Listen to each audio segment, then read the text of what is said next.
Hey guys, आज हम बात करेंगे एक ऐसे हादसे के बारे में जो दिल धड़का देने वाला है।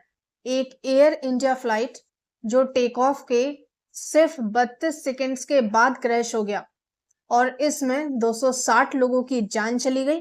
सिर्फ एक इंसान बचा एक मिरेकल की वजह से। लेकिन सबसे बड़ा सवाल यह है, ये हुआ कैसे? नई एएआईबी रिपोर्ट ने एक शॉकिंग डिटेल रिवील किया है। दोनों इंजन सडनली बंद हो गए और पायलट्स के बीच एक कंफ्यूजिंग बात भी रिकॉर्ड हुई। Why did you cut off? I didn't। आखिर ये मिस्ट्री है क्या? आइए इसे देखते हैं सिंपल लैंग्वेज में, पॉइंट टू पॉइंट। ये एयर इंडिया फ्लाइट अहमदाबाद से लंदन जा रहा था। टेक ऑफ के 32 सेकेंड्स के बाद ही ये प्लेन एक मेडिकल कॉलेज की बिल्डिंग में गिर गया। टोटल 260 लोग इस हादसे में मारे गए। 241 पैसेंजर्स थे और क्रू मेंबर्स। बाकी जो 19 लोग हैं वो जमीन पर उनकी जान गई है। सिर्फ एक पैसेंजर जो सीट 11A पर बैठा था जिंदा बचा। ये ट्रेजेडी इतनी बड़ी थी कि सबके मन में ये सवाल उठा, ऐसा क्यों और कैसे हुआ? एआईबी की प्रिलिमिनरी रिपोर्ट के अकॉर्डिंग क्रैश का मेन क्लू यह है, टेक ऑफ के बाद फ्यूल स्विचेस रन से कट ऑफ पोजीशन में चली गई। अब ये फ्यूल स्विचेस क्या होती हैं? ये इंजन्स को फ्यूल सप्लाई कंट्रोल करती हैं। जब स्विचेस कट ऑफ में जाती हैं, फ्यूल बंद हो जाता है और इंजन्स रुक जाते हैं। इस केस में दोनों इंजन्स एक साथ बंद हो गए ऑलमोस्ट इंस्टेंटली। और यहाँ एक ट्विस्ट आता है। कॉकपिट वॉइस रिकॉर्डर में पायलट्स की बात रिकॉर्ड हुई। एक पायलट ने पूछा, why did you cut off? दूसरे ने जवाब दिया, आई डिडंट। ये सुन के कंफ्यूजन हो जाता है, क्योंकि अगर दोनों पायलट्स ने स्विचेस को नोइंगली कट ऑफ नहीं किया तो क्या हुआ है और कैसे हुआ है? अब यह समझना जरूरी है कि ये फ्यूल स्विचेस ऐसे ही इजीली मूव नहीं होती। एक्सपर्ट्स का कहना है कि इन्हें एक्सीडेंटली हिलाना ऑलमोस्ट इम्पॉसिबल है। ये डेलिबरेटली मूव करनी पड़ती है, लेकिन पायलट्स के बातचीत से लगता है कि उन्होंने ऐसा नोइंगली नहीं किया। तो फिर पॉसिबिलिटीज क्या है? फर्स्ट देखें तो टेक्निकल फॉल्ट। क्या कोई ग्लिच था जिससे स्विचेस खुद मूव हो गई?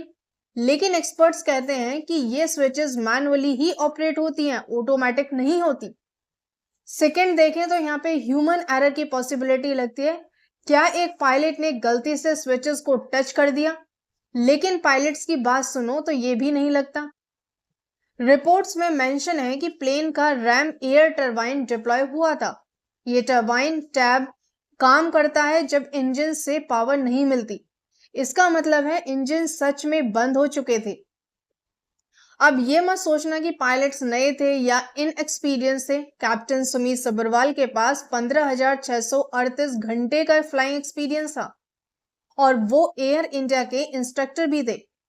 फर्स्ट ऑफिसर क्लाइव कुंदर के पास भी 3,403 घंटे का एक्सपीरियंस था। तो ये कहना गलत होगा कि उन्होंने कोई बेसिक मिस्टेक की होगी। ये दोनों ट्रेन्ड और कैपेबल पायलट्स थे।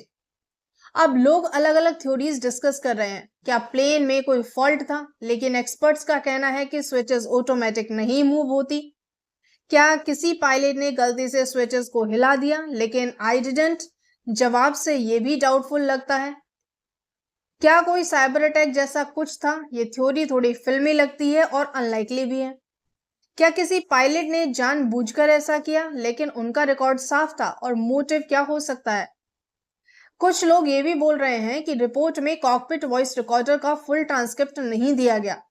हो सकता है कि पायलट्स की और बातें हों जो ज्यादा कॉन्टेक्स्ट दे सकती हैं, इसलिए फाइनल रिपोर्ट का वेट करना पड़ेगा। ये सिर्फ प्रिलिमिनरी रिपोर्ट है, मतलब इन्वेस्टिगेशन अभी कंप्लीट नहीं हुई है। फाइनल रिपोर्ट में शायद सारे सवालों के जवाब मिलेंगे। क्या टेक्निकल फॉल्ट था, ह्यूमन एरर था या कुछ और? फिलहाल ये एक मिस्ट्री ही है। ये हादसा दिल को छू जाता है। 260 लोगों की जान गई, सिर्फ एक बचा। हम सबको उम्मीद है कि इन्वेस्टिगेशन से सच सामने आएगा ताकि फ्यूचर में ऐसे एक्सीडेंट्स को रोका जा सके। आपका इसके बारे में क्या ख्याल है? कमेंट सेक्शन में अपने विचार जरूर बताएं। वीडियो पसंद आए तो लाइक और सब्सक्राइब करना ना भूलें। मिलते हैं अगले वीडियो में, तब तक के लिए सेफ रहें, अवेयर रहें। Thank you.